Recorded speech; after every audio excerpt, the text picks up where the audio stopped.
আসিফ নজরুল যে গুম খুন করেছে সৌদি আরবে, সেজন্য আসিফ নজরুলের মানে এক দফা দাবি পদত্যাগ করার পাশাপাশি তার গুম খুনের জন্য তার ফাঁসি হওয়া উচিত বলে মনে করি। রেমিটেন্স ছাড়ানোর ঘোষণা দিয়েছিলাম। গুম খুনের মামলায় সাবেক প্রধানমন্ত্রী শেখ হাসিনার বিচার হইতে পারে, ফাঁসি হইতে পারে।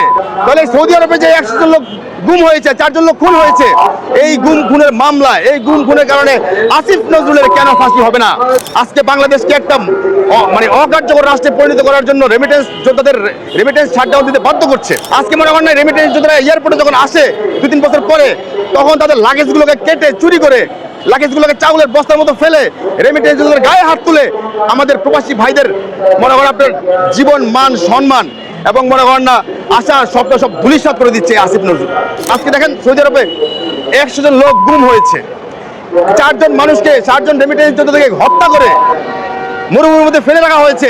এখন আমরা একটা নতুন বাংলাদেশ দেখতে চেয়েছিলাম, একটা নতুন রেমিটেন্স খাত দেখতে চেয়েছিলাম, একটা রেমিটেন্স যোদ্ধাদের অধিকার, সম্মান এবং হক 53 বছরে যেভাবে ভুলুণ্ঠিত হয়েছিল, সেই অধিকার, সম্মান এবং হক যাতে বাস্তবায়ন হয়, সেই জন্যই কিন্তু আমরা 2024-এর এই নতুন দেশ উপহার পাওয়ার জন্য আমরা কিন্তু আন্দোলন করেছি, নিজের জীবন কোরবান করেছি, নিজের জীবন ধ্বংস করেছি। কিন্তু আমরা কি পেয়েছি? আমরা দেখতে পাচ্ছি যেই দালাল মুক্ত প্রবাসের কারণে হাজার হাজার প্রবাসীদের জীবন ধ্বংস হচ্ছে। আপনি দেখবেন যে রাষ্ট্রীয় যে নির্দেশনা, রাষ্ট্রীয় যে বুয়েসেলের মাধ্যমে যে নিয়োগগুলো হচ্ছে, প্রত্যেকটা নিয়োগের মধ্যেই স্পেসিফিক একটা সংখ্যা অ্যামাউন্ট দেওয়া হয় যে মেডিকেল, ভিসা এবং আদার্স কস্ট 70,000, 80,000, 90,000 টাকার মধ্যে শেষ। কিন্তু এখন পর্যন্ত কি সেটা হচ্ছে? প্রত্যেকটা মানুষের কাছে 2-3 লাখ টাকা করে নেওয়া হচ্ছে। তার মানে কি কোনো কিছুরই পরিবর্তন হচ্ছে না। আজকে বাংলাদেশের ব্যাংকের ছাতার মধ্যে রিক্রুটিং এজেন্সি 53 বছর এরা আঙ্গুল ফুলে কলা গাছ হয়েছে। হাজার হাজার দামাল ছেলেদের কাছ থেকে লক্ষ লক্ষ টাকা অবৈধভাবে নিয়ে তাদেরকে মনে করেন বিভিন্ন জঙ্গলে, বিভিন্ন বেকার রেখে, বিভিন্ন জায়গায় ফেলে রেখে, সমুদ্রের লাশ ভাসিয়ে মা বোনদেরকে আইএমএ জাহিলিয়াতের যুগের মতো আরবের ফ্ল্যাটে ফ্ল্যাটে রেখে নির্যাতন করা হয়েছে। সেই জায়গা থেকে এই যে আমরা এই যে গণঅভ্যুত্থান হইল, তাদের কোনো রকম বিচার আমরা দেখতে পাইনি। তাদের কিন্তু সকল ডকুমেন্টস, অপরাধ, এই যে রিক্রুটিং এজেন্সিগুলোর সবগুলো কিন্তু ইলেকট্রনিক প্রিন্ট মিডিয়াতে মজুদ ছিল 53 বছর যাবৎ। এগুলো একটাও বাইরে করা হয়নি, বরঞ্চ সেগুলো তো বিচার করেই নেই। এইবার এখন তারা ক্ষমতায় এসে, আমরা যাদেরকে ক্ষমতায় নিয়ে এসেছি আমাদের জীবনের বিনিময়ে, আমাদের রক্তের বিনিময়ে, আমাদের উজ্জ্বল ভবিষ্যৎ সেটেল লাইফ ধ্বংস করার বিনিময়ে, একটা শক্তিশালী রেমিটেন্স খাত পাওয়ার জন্য, একটা যুগোপযোগী এবং একেবারে শতাব্দীর চ্যালেঞ্জ মোকাবেলা করার মতো একটা রেমিটেন্স খাত পাওয়ার জন্য, কিন্তু সেটা আমরা পাইতে ব্যর্থ হয়েছি। তারা এটা দেওয়ার পরিবর্তে, এটা দেওয়ার আশ্বাস দিয়ে আসিফ নজরুল ক্ষমতা এসেছিল, এটা দেওয়ার পরিবর্তে আসিফ নজরুল কি করতে?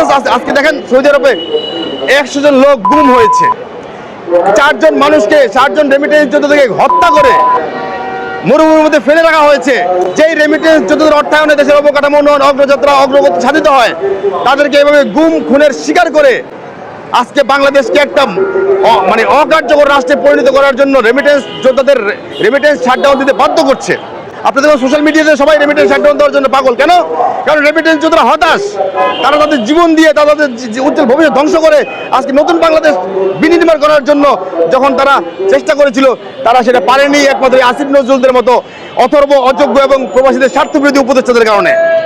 কারণ আসিফ নজরুল এই জেদ্দা এবং রিয়াদের কনসুলেট জানে, তাদের মধ্যেই কিন্তু মনে করেন আপনার এই যে গুম হচ্ছে, খুন হচ্ছে সৌদি আরবে, কিন্তু তারা আসিফ নজরুল তাদের বিচার করছে না। আজকে দুবাইয়ের ভিসা ট্রান্সফার করতে পারতেছে না মানুষ, লক্ষ লক্ষ মানুষ বেকার হয়ে গিয়েছে।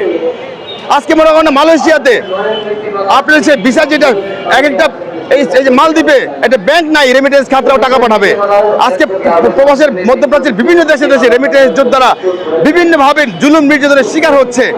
আজকে মনে করেন রেমিটেন্স যোদ্ধারা এয়ারপোর্টে যখন আসে 2-3 বছর পরে, তখন তাদের লাগেজগুলোকে কেটে চুরি করে, লাগেজগুলোকে চাউলের বস্তার মতো ফেলে রেমিটেন্স যোদ্ধাদের গায়ে হাত তুলে আমাদের প্রবাসী ভাইদের মনে করেন আপনার জীবন, মান, সম্মান এবং মনে করেন না আশা স্বপ্ন সব ধূলিসাৎ করে দিচ্ছে আসিফ নজরুল।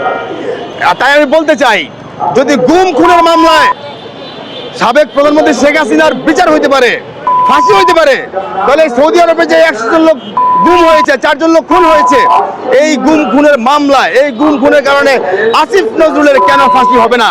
আমরা অনতি বিলম্বে আমাদের প্রধান উপদেষ্টা, তার নোবেল বিজয়ী ডক্টর ইউনূস স্যারকে বলতে চাই, সৌদি আরবের গুম এবং খুনের পিছনে এই কনসুলেটরা দায়ী, জেদ্দা এবং রিয়াদ কনসুলেটরা দায়ী। তারা মদত দিচ্ছে মানে খুনিদের, যারা গুম করছে রেমিটেন্স যোদ্ধাদের, তাদের এই এম্বাসি কনসুলেটদের মদতেই তারা এই কাজগুলো করতেছে। অথচ আসিফ নজরুল সেটার কোনো বিচার করছে না। অতএব আমরাও আসিফ নজরুলকে গুম খুন করেছে সৌদি আরবে, সেজন্য আসিফ নজরুলের মানে এক দফা দাবি পদত্যাগ করার পাশাপাশি তার গুম খুনের জন্য তার ফাঁসি হওয়া উচিত বলে মনে করি।